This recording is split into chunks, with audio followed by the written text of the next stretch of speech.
So Dr. Genevra Walters is joining us this morning. She is running for mayor of Kankakee in this upcoming election, which is next week. So thank you, Dr. Walters, for joining us this morning. Appreciate it. Thank you for having me. Yeah, so we've been asking some of the candidates some questions to get to know more about you and your campaign. Okay. So, you've spent your career in Kankakee. You were a superintendent. You did some social work too, right? Yes, and I was an assistant principal at Kankakee High School and a principal at Mark Twain. Okay.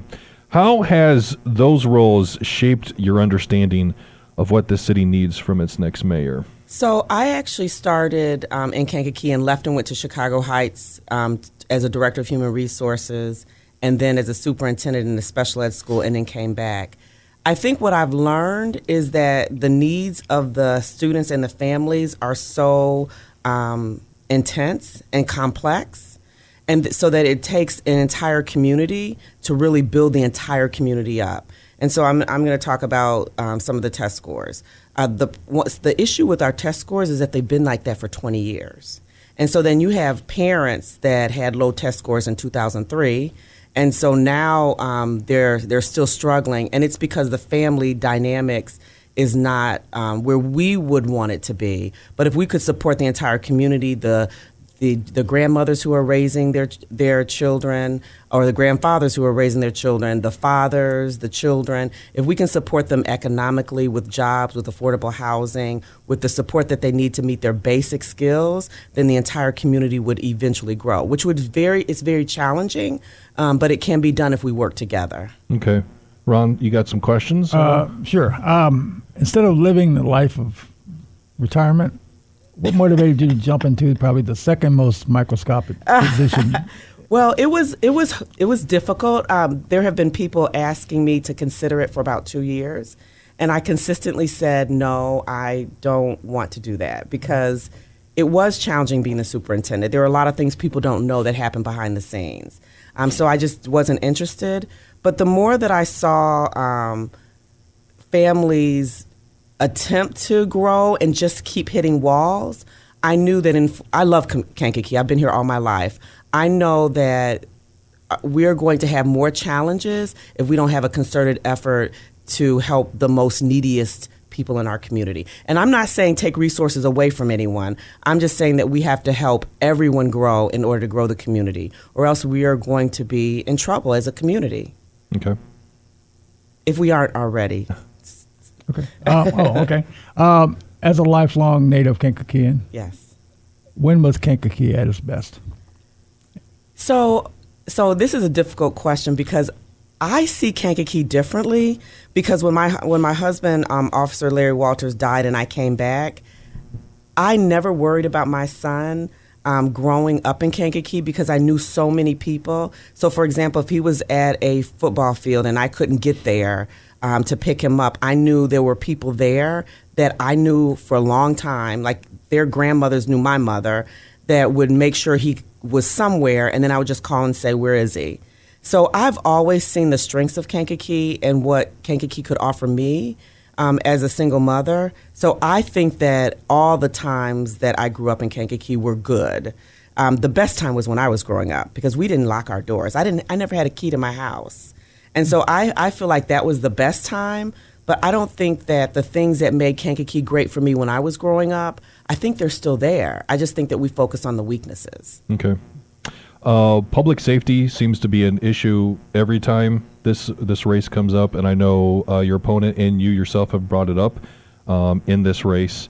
And I know you want to enhance public safety by community policing. Yes. Could you maybe explain what that looks like in practice? So I remember when I was coming back, I lived in Georgia for a very short period of time because my husband was stationed in the military. And so when I came back, because he was going to, I think it was Iraq or Iran. It wasn't really a war. Remember that? It was, but it wasn't. Right. So I came back, and one of the police officers stopped me because I had Georgia plates on. And he asked me who I was, and he immediately knew who I was. He knew that I was Red's daughter. And so what I want out of community policing is for the police officers, especially because we have so many new police officers, to really get to know the community well enough before there's a crisis so that when there is a crisis, they're more likely to get information that could lead to the arrest of the perpetrator. Like, so I really do believe that when you get to really know the community, you know which teenagers are a problem, which teenagers are straddling the fence, and which teenagers are just being teenagers. Okay. Dr. Genevra Walters is with us this morning. She is a candidate for Kankakee mayor. What's the first step you take to make Kankakee more attractive to businesses? I was driving into, so there was a business in Bourbonnais that, I'll start by saying this. There was a business in Bourbonnais that said one of the problems that we had in Kankakee is that there's a lot of trash when you come into Court Street. There's just a lot of trash all over. And I never paid attention, because I'm focused on getting off of Court Street and going home. But lately I have been paying attention. And so I've been trying to figure out within the first 90 days, how do we get a group of people to come and clean the city of trash, especially when you first come off of Court Street? When Ricky Rockets, there's like this pile of rubbish that's right on if you're facing Ricky Rockets, it's right on the left-hand side. And then there's trash all the way through Court Street when you're coming in. Now, part of it is coming out of the winter, I'm sure. But how do we make sure that there's a team of young people, older people, any group, Public Works, but a team effort to get that cleaned up and keep it clean? Now, I never thought about that it's just as simple as making it attractive visually. That's one step. The other step is to figure out what are the barriers to getting businesses and developers and people that are interested in starting businesses here, and then figure out what those barriers are and try to mitigate or get rid of some of them and then lessen some of the other barriers. Okay. I believe you've mentioned that you want to receive input from residents and Yes. community leaders. Yes. How will you ensure what they say will impact or shape your decision as mayor, your decisions? By first of all, making what they say transparent. Even if it's good or bad, that we need to know exactly what people are feeling and what they're thinking. One of the things I've learned as being a superintendent is, someone always tells me perception is everything, and it used to bother me because I'm really like concrete and analytical, logical. If it's not true, why am I dealing with it? If it's not factual. But what I've learned is if people really think it's a fact and they believe it and enough people believe it, you do have to address it. Even if you have to address it by making sure that they do understand the facts. Because if that's what people believe, that's what's going to drive the motivation to do the things that they do, even if it's not true. So I've learned that it was hard. It was a hard lesson, but I've learned that people's perception does mean something, and that we need to make sure that the community has the facts so that they can make their own judgment about how they feel about the facts. Okay. Ron? With a mid-June date set for completion, why is Hobby Avenue a campaign issue? So I feel like Hobby Avenue is a campaign issue because, first of all, this is something that the residents wanted for 20 years. And so it's been an ongoing need of the residents that live around Hobby Avenue. And then I think it's an issue because the process started October 2021, I believe, with the engineering part of it. And now here we are almost October 2025 and it's still not complete. But I think the bigger issue is that every step of the way, I think the residents needed to know what was happening.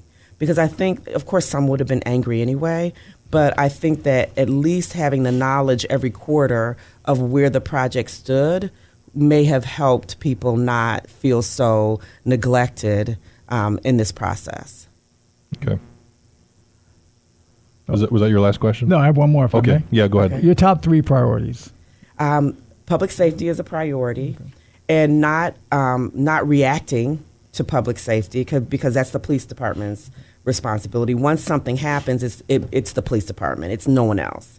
But to mitigate it before it happens, we need to make sure that people are busy with recreation, with employment, that their basic needs are met, that we deal with some of the trauma. There's a lot of trauma in Kankakee. So we try to figure out how to mitigate or to deal with the trauma and then to deal with the mental health issues that we have in Kankakee. So I think that there needs to be kind of a complex, multi-layered approach to preventing issues with public safety. And then when it comes to reacting to it, that needs to be the police department.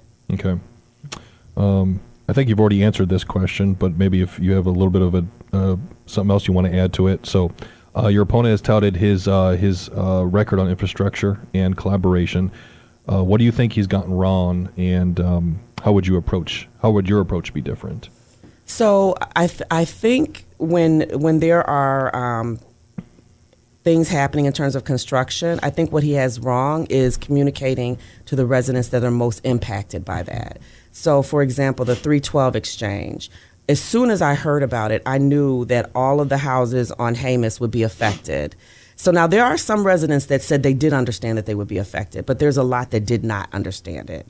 So 3 years ago when the discussion was happening, there should have been ongoing discussions with every resident that was along Hamus to tell them what could happen when this exchange, when the process started, when the construction started. I don't know that people understood it. And I don't think that lately, I think that the residents received a letter stating they were going to get an assessment and they would lose part of their property. I knew that immediately, and I think that the residents needed to know 3 years ago, and then every quarter after that, what could happen to their property once this exchange started. Okay. Dr. Genevra Walters, candidate for Kankakee Mayor, is with us this morning. I've got a few more questions left. Okay. Some have been critical of the academic performance of Kankakee School District while you were superintendent, and they point to that as a reason why you shouldn't be mayor. How do you counter that? My first question is, if the current mayor was the superintendent, would the test scores be better? That's my first question, which, of course, no one knows. I mean, no one knows the answer to that. But the bigger issue is that we've had low test scores for well over 20 years. And one of the issues that I addressed with the low test scores is that in 2019, 30% of our instruction was at grade level. And so then I argued that how can a student pass a test at grade level if they're never taught at grade level? And so we worked really hard between 2019, the teachers worked really hard as well, of getting the grade level instruction up to at least 80%. Not necessarily 100%, but at least 80%. And we were able to do that, I want to say it was about 2022 that we were able to do that. Now, going forward, if the current superintendent keeps that up, you will see higher test scores. But the students have to be taught at grade level to pass a grade level test. I think it's important when you go into a school district, a community, anything that is really troubled. We were troubled financially. You know, there was a lot of violence. There were all kinds of issues with Kankakee School District 111. We were getting ready to be taken over by the state. When you come into a situation like that, you do as much as you can during the time that you're there, and then you hand it to the next person, and then they take it forward. So there were a lot of improvements done under my last 10 years with the help of the teachers and the administration. And now the goal is to take it forward and not focus on the one or two things that didn't happen and forget about the thousands of things that did happen. Okay.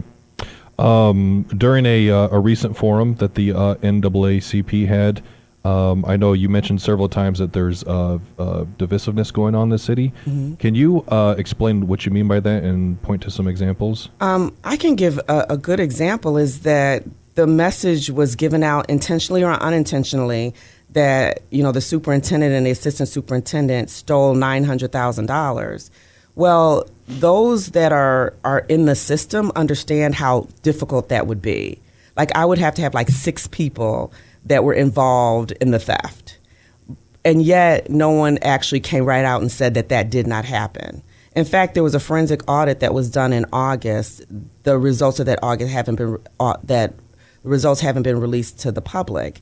And so when people and I guess this is common in politics, when people make up a narrative in order to skew the voters in a certain way, that is divisive. Because if it's not true, it's not true.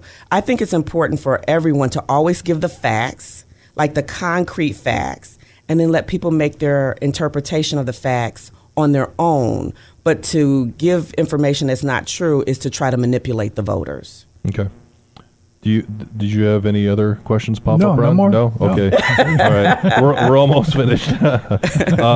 So, Dr. Walters, what's one, you don't have to say one thing, it could be multiple things, but what do you want Kankakee voters to know about why you're the right choice for the city in order for it to move forward? So we're going into a time period that we don't know what's going to happen at the federal level with the changes at the federal level. Now, I'm not saying that the changes are right and wrong, because within my own family, we debate about that. Like, I have people in my family that voted very differently in the federal election than I did. And so they have a different opinion of what's going to happen. But regardless of what happens, we need to make sure that we're prepared to help the city of Kankakee move forward and not get stuck in fighting on one side or the other about what is going on. So if we lose federal funding with Title I, with special ed, with the farmers, with Head Start, that means that we're going to have to figure out as a local community, how are we going to lessen the impact of those changes. We have to figure that out instead of fighting with each other about who was right and who was wrong and why it shouldn't have happened and should have happened. You know, I have these debates in my own family about, for example, the Department of Education. Dismantling it, is that a good thing or a bad thing? Well, I have people that say it's a good thing because it's not working. And then here I am saying it's a bad thing. So we can debate, but we need to make sure that whatever happens, once the facts are out and once we know how it impacts the city of Kankakee, that we collectively work together to move forward instead of fighting over what has already happened. Okay. Where can people go to find some more information about you and your campaign? It's a Better Kankakee includes.me. Yeah, you can go on there as a website. You can also go on Facebook, elect Genevra Walters. Okay. Yes. All right. Dr. Walters, anything else you'd like to add this morning? No, that's it. That's it? Yes. All right. Dr. Genevra Walters, candidate for Kankakee Mayor, thanks for joining us this morning. Appreciate it. Thank you for having me.